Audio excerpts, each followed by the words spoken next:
good about your game? And that would be it. I thought the first period I thought we were good. So were they, but they had a little bit of an edge, I thought, just on some sharpness. And then after that, we kind of, I think, matched the intensity of it. They've fighting for their playoff lives, and they've had a good run, and they got some guys out of their lineup. I think both teams a little under gas. That's 5 and 8. But I like the way we got stronger as that game went on. And it was consistent looking. Really, from January on, we've been a pretty consistent-looking team. Our results weren't in January, but our game was good, and I thought we finished off the right way for the break. What can you say of this heater that Matthew Tkachuk is currently on? Well, he's been a big part of that, and kind of, I think, again, we talk about that emotional understanding. We're playing all right, but we're not getting great results. Like, we're okay. We're right where we want to be, and then he finds a way to, to be that catalyst to get us going. When you guys get rolling like that, I mean, you're coming in waves like you were in that second period. I mean, Yeah. They were overwhelmed. I think they're in that place that we were in 2 years ago, right, where you're fighting for it and you've got all the energy in the world in the first period. They were good in the first period. And then the game will break on you, and it's almost protectionist. And I mean this like in a really good way. You're almost saving it for the next. I know you only have so much juice to put into a game, and you spend it all every night. And if you're close and you're right there, you keep going. And then when it breaks away from you, it's hard to stay at that level.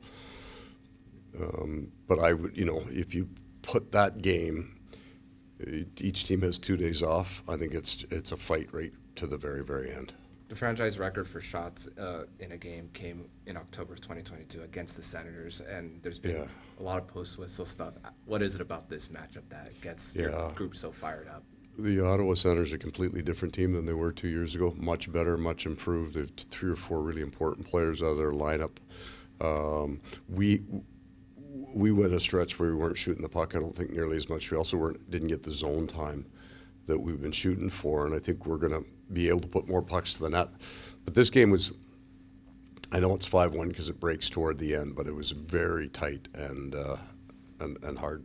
It was battled well. I thought it was also more disciplined because Ottawa and Florida were both, trying to find their soul 2 years ago maybe, and now both teams are good, and they got to be smart about how they play. Seems like a long time ago we were talking about some of your big guns weren't scoring, except for Reinhart, and now it seemed like the last week or 2, 3, they've all been putting it in.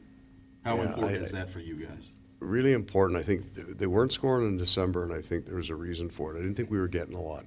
We were winning some games, and then we had a bit of a dry spell. Our power play wasn't. When you look at it, Aaron Ekblad's come back into our lineup, and a lot of things have just fallen into place for us defensively, but also the matchups become right, and you start scoring some goals. Paul, what do you think Of the tournament? Do you like the idea of the tournament? I do this year because we have so many people going, and that's what drives my interest in it. I also think there's really good things outside of the NHL. So the NHL is really exciting, but if there's an Olympics, I want to see it. World Cup, want to see it. The 4 nations, we've got so many people involved with it. Personally, I'm very interested. If we didn't have as many people, I still think it's really, really good for the game. It's actually best possibly for the fans because they can cheer for a different team. They get to cheer for their country in season, which I think is great. But the guys that get to go to this tournament, they won't forget it. You play 16 years, you're going to remember your good runs, if you get fortunate enough to win a cup, for sure.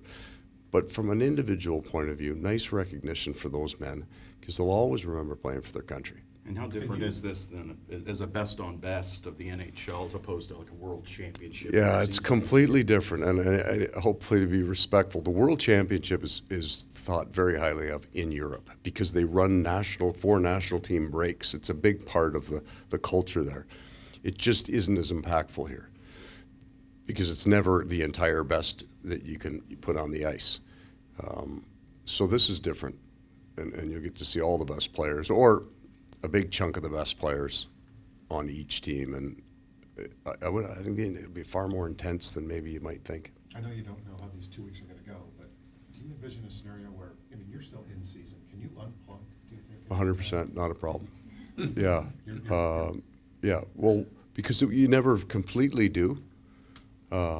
Still, we'll take a few days off and then we'll just start going back to the rink because there's a bunch of projects we're working on with our game. You want to get video right, and you want to, but that's the beautiful part, truly, of working here.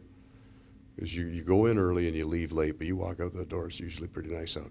So you've learned a way. You've learned how to leave it at the rink. You know. So you'll get through this, is what I'll you're be all right. Thank you for your concern. I appreciate it. You know. Saltwater, freshwater, both? I don't know yet. You know, last year we didn't go anywhere. So where are you going? I'm going to Florida. Going to Fort Lauderdale. I got an Airbnb with all my stuff in it, and it's like the perfect vacation, right? I don't have to rent a car. And last year I didn't do anything, and that's my plan right now. We'll see where it goes. And just kind of fitting that going into the tournament, all your goals came from guys who were going to be. Yeah, they're gearing up for sure, right? They want their game right, so they all go in feeling good. Have you thought about what it's going to be like when you're watching 6 of your guys potentially go up against each other, and like what are your emotions? Do you have any? No, I'm not necessarily. I'm not cheering for anybody because somebody's winning. I know that for a fact. There's a group of guys coming back in a really good mood. I'm interested to see our players play with other great players to see what they can do. And you might even learn something, a different style of player, where a guy gets moved to the other wing, or it's just a different role maybe for all of our players. Everybody at this tournament's a 20-plus minute guy, and somebody may have to play 13 minutes. So I'm looking forward to seeing how the two kind of young Finnish forwards play against the other team's best players. Yeah, I'm looking for the different. Again, I'll enjoy watching that. Interested in hearing what Tkachuk's chirps on Barkov, if he does it, and what they are. I'll watch that, yeah. Barkey will probably chirp him right back. How much do you think Bob will benefit from, I don't think he'll take the full 2 weeks off, No, Bob, of course, but how much will he benefit from a break? This thing's perfectly built. He doesn't need the rest, but that man knows how to use it better than any other time. And that's not doing nothing for 2 weeks and coming back. He will have his entire 2 weeks scheduled. Some of it will just be peaceful walks and rest and relaxation. The other, all of it will be dialed in for him to be right when he comes back. Thank you. Okay, guys.